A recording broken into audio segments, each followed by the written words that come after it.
Hello friends, good morning all of you. आज का हमारा विषय राष्ट्रपति है, प्रेसिडेंट। भारतीय संविधान के अनुच्छेद 52 के अनुसार भारत का एक राष्ट्रपति होगा। अनुच्छेद 52 कहता है कि भारत का एक राष्ट्रपति होगा। भारत का राष्ट्रपति भारत का प्रथम नागरिक होता है।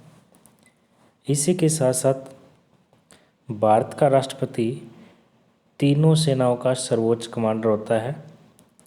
जल सेना, थल सेना, वायु सेना, तीनों सेनाओं का सर्वोच्च कमांडर होता है राष्ट्रपति, अनुच्छेद 53 के अनुसार।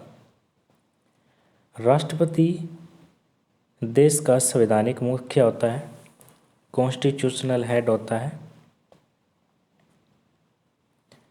राष्ट्रपति के पद की योग्यताएं क्या क्या है? राष्ट्रपति के पद की क्वालिफिकेशन कौन कौन सी है? राष्ट्रपति के पद की योग्यता का जिक्र अनुच्छेद 58 में किया गया है। अनुच्छेद 58 राष्ट्रपति की योग्यता से संबंधित है।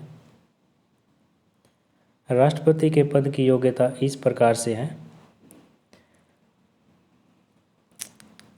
वह व्यक्ति भारत का नागरिक होना चाहिए। न्यूनतम आयु 35 वर्ष होनी चाहिए राष्ट्रपति के पद के लिए। इसके अलावा लोकसभा का सदस्य बनने की योग्यता रखता हो।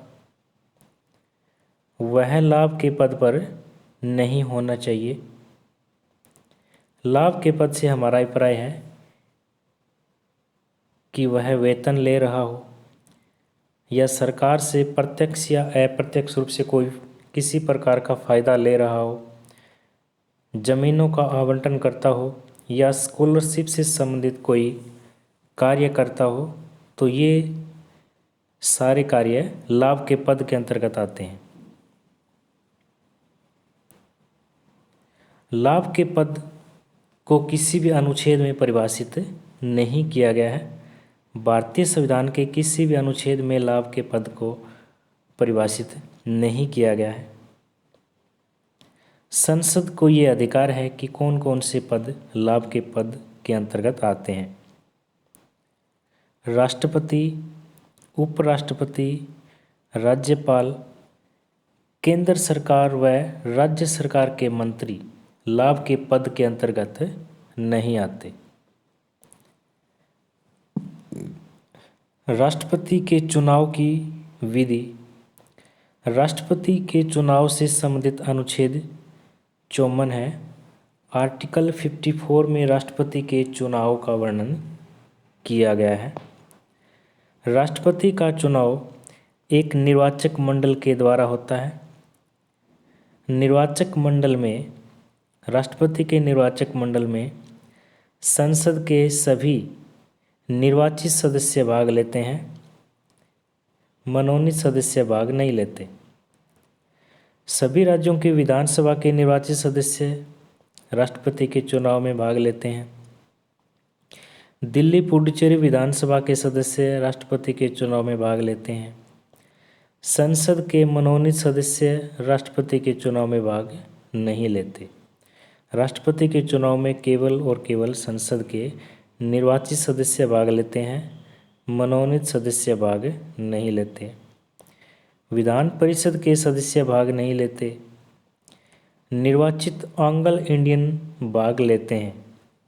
निर्वाचित एंग्लो इंडियन सदस्य राष्ट्रपति के चुनाव में भाग लेते हैं। डार्क ओब्रॉय पहले एंग्लो इंडियन हैं जिन्होंने 2012 के राष्ट्रपति चुनाव में भाग लिया।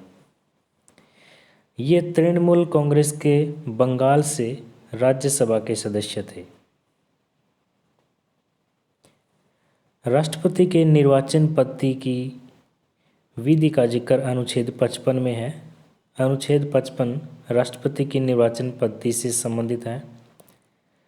राष्ट्रपति की निर्वाचन पद्धति एकल संक्रमणीय आनुपातिक गुप्त मतदान प्रणाली के द्वारा होती है। इससे हमारा ये अभिप्राय है कि इसमें निश्चित कोटा प्राप्त करने वाला व्यक्ति ही चुनाव जीतता है।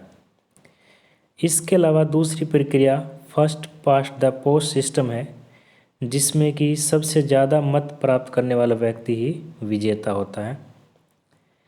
इसके अलावा इसमें वोटर वरीयता क्रम में वोट देता है, मतदाता जो है वो वरीयता क्रम में अपना वोट देता है। उम्मीदवार बनने के लिए 50 प्रस्तावक और 50 अनुमोदक होने चाहिए। इसके अलावा जमानत राशि 15,000 रुपये है राष्ट्रपति के पद के लिए। 1/6 मत प्राप्त नहीं होने पर जमानत जब्त हो जाती है और जमानत जब्त की यह राशि आरबीआई में जमा होती है। शपथ।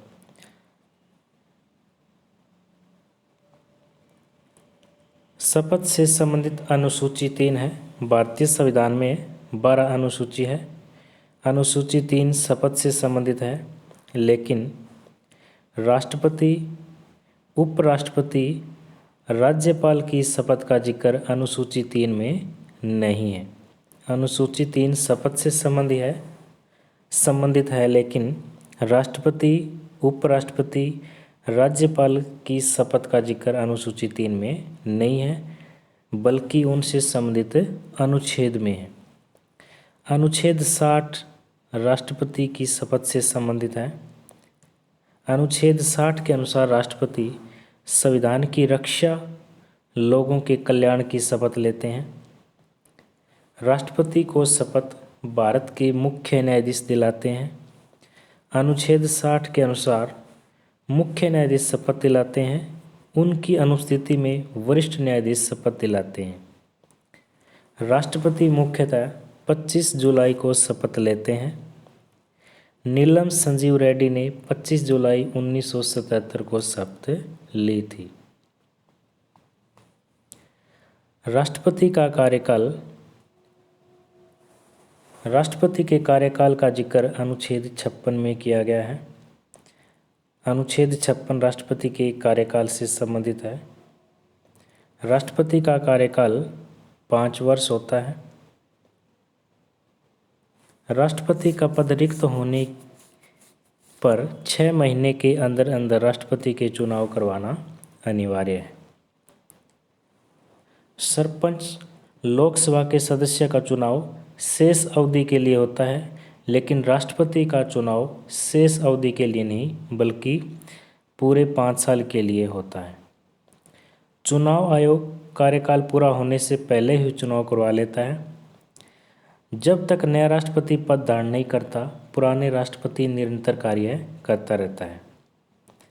अनुच्छेद 57 कहता है कि कोई भी व्यक्ति कितनी बार भी राष्ट्रपति पद पर निर्वाचित हो सकता है।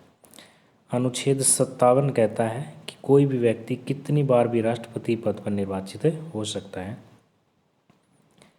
अनुच्छेद 65 के अनुसार जब राष्ट्रपति का पद रिक्त हो जाता है तो उपराष्ट्रपति उस पद को संभालता है। यह पद कभी भी खाली नहीं होता। राष्ट्रपति अपना इस्तीफा उपराष्ट्रपति को देता है। उपराष्ट्रपति सबसे पहले सूचना लोकसभा अध्यक्ष को देता है। विशेष अधिकार। राष्ट्रपति के पास अनेक विशेष अधिकार भी हैं। अनुच्छेद 361 के अनुसार राष्ट्रपति के विशेष अधिकार इस प्रकार हैं। भारत का कोई भी कोर्ट राष्ट्रपति को पद पर रहते हुए कोई भी नोटिस जारी नहीं कर सकता। उनके विरुद्ध फौजदारी दीवानी मामलों में कार्यवाही नहीं की जा सकती। फौजदारी मामले क्रिमिनल, आपराधिक, हत्या से संबंधित होते हैं। दीवानी मामले सिविल, चेक बाउंस, विवाह, तलाक, इनसे संबंधित होते हैं। दीवानी मामलों में पूछताछ की जा सकती है, लेकिन इससे पहले 2 महीने पूर्व सूचना देकर इसमें शिकायतकर्ता का नाम, पता तथा प्रकृति, ये सब सूचना देकर दीवानी मामलों में राष्ट्रपति से पूछताछ की जा सकती है। महाभियोग, इम्पीचमेंट। राष्ट्रपति को 5 साल से उसके 5 साल से पहले उसके पद से हटाया भी जा सकता है, जिसको महाभियोग कहते हैं, इम्पीचमेंट कहते हैं। अनुच्छेद 56 कहता है कि क्यों लाया जाएगा महाभियोग, और अनुच्छेद 61 महाभियोग की प्रक्रिया का वर्णन करता है, प्रक्रिया का जिक्र करता है। राष्ट्रपति के खिलाफ महाभियोग संविधान का उल्लंघन करने, अतिक्रमण करने पर लाया जा सकता है।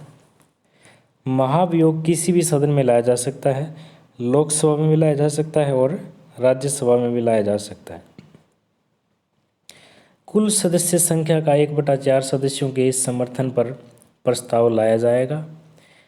जो भी सदन महाभियोग का प्रस्ताव ला रहा है, उनमें कुल सदस्य संख्या का 1/4 सदस्यों के समर्थन पर प्रस्ताव लाया जाएगा।